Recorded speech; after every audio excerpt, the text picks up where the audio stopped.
Y'all let me know if something happens, please. Okay, so here we go. Part 1. We're going to graph the inverse cosine function. Okay. On Friday, I went into a lot of details so you could see like visually how they flip. That's still the case. Really small, you don't have to draw this, okay? But this is mainly, this little diagram, you don't have to draw that. But for those that were gone on Friday, an inverse function visually, okay, like if you have that heart and you fold on that crease, and the imprint of that would be its inverse function. Okay, so for example, if this was f of x, this would be the inverse. So that's still true. It's still true today. And I'm just not going to do it like that today because I already went into a lot of detail. Okay, but that still holds true. So what I want you guys to do is draw these two graphs. Now these, I do want you graphing kind of bigger on there. Okay, so this one looks like this. Notice how it's longer on this side. Okay, and then this one like this. Be attentive, guys, because this will be short. Okay, what I teach you is short, but it's really important. So on this graph, okay, we're going to do the cosine function. Okay. And on this one, we're going to do the inverse cosine function.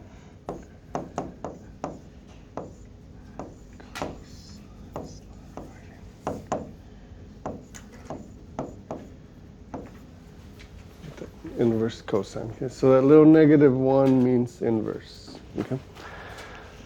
So on this one, we're going to go from -1 to 1. And that's one of the principles of inverse functions, is that the y will switch with the x. So notice how this y is going from -1 to 1. This one's going to go from -1 to 1, but on the x-axis because they switch. Okay, so the y of this one, or range, becomes the domain of that one. Okay, and we're going to go all the way to pi. Okay, on the x-axis, and so that means that on the y-axis of this one, because they switch, we're going to go to pi. Okay, so it's a really important principle there that they switch x with y. The x of this one becomes the y of this one. The y of this one becomes the x of that one. Okay, so let's sketch cosine. So cosine, important. Difference between cosine and sine is cosine starts at 1. Okay, sine starts at 0. And then this value here, you can look at it on your unit circle, would be 0, and at pi is -1. Okay, so we connect these dots. Great, this is the segment. I want you to draw with a solid line, and then after that, let's dash it like this. It does keep going on forever and forever on both sides.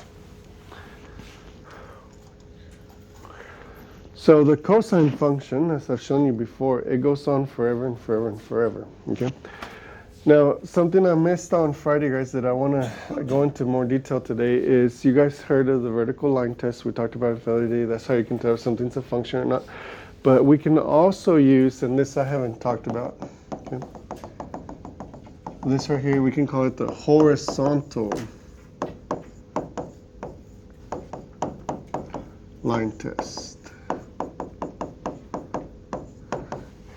To determine what segment to use, where to cut, where to trim, where to restrict the domain and the range. So if you notice, just like the vertical line test can't touch more than twice, because then it's not a function, I can use the horizontal line test. See, this would touch 4 times. Just this little part that I drew would touch 4 times. So that would not be a function, right? Once I flip it into the vertical line test. And that's why, here's the important part, okay, that's why we have to trim it from here to here. That's why I only use this part. Because notice there, it only touches 1 time, the horizontal line test. Does that make sense? Okay. Okay, now watch this. This is pretty neat, actually. Look at these points. Okay, watch this.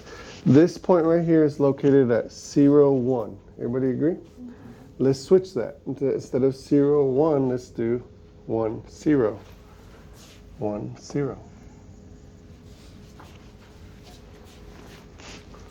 Wait, 1, 0. Sorry, 1, 0. Right here. 1, 0.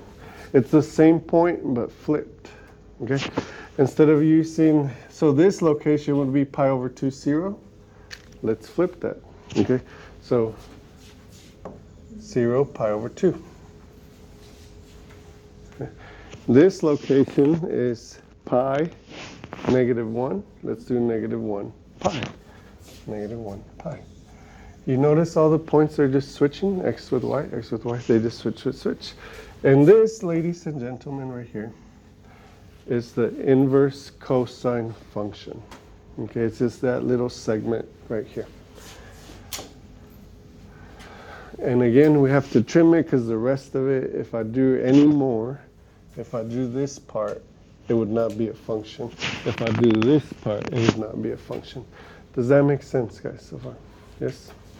Okay, let's do the domain and range of these. We're almost done with the heavy part. Okay, after this, it gets super easy. And domain and range goes from 0 to pi.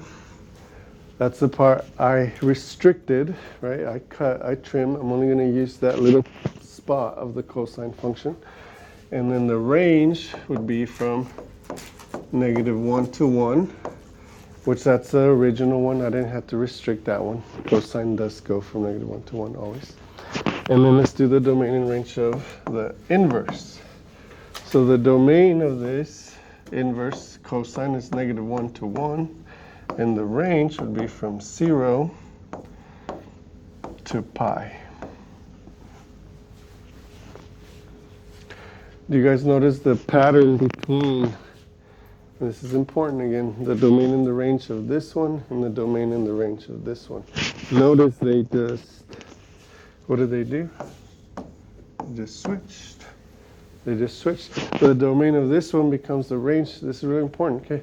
The domain of this one becomes the range of this one. The range of this one becomes the domain of this one, because that's what happens with inverse. They switch. Okay, that's it. That's the whole thing. Questions so far? No?